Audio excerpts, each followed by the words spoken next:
but really we only end up in the low 60s along the coastline, some 50s mixed in here and there, but quite a few clouds around this evening and the little light wind coming in off the ocean. Here's where we end up. Our overnight low is 51 in Okeechobee, 55 in Vero, and as you travel a little farther south, we get into the mid-60s down around Boca and Delray. Those are late overnight temperatures, although I expect some spots will hit those lows even just after midnight. Now we have another front on the way. It's going to take a couple of days to get here, and there's a line of showers and storms ahead of this front. This is a very similar weather pattern to what we saw last Sunday.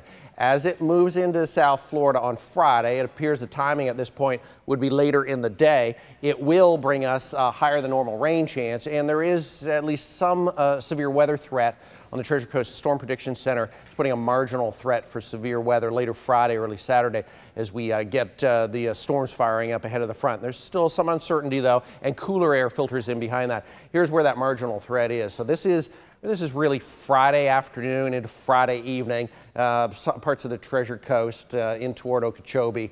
Very similar weather pattern to what we saw last week, and actually on Sunday, and we actually did see a couple of strong storms pop up Sunday afternoon. So some clouds around tonight. Vero Beach looking at 75 tomorrow.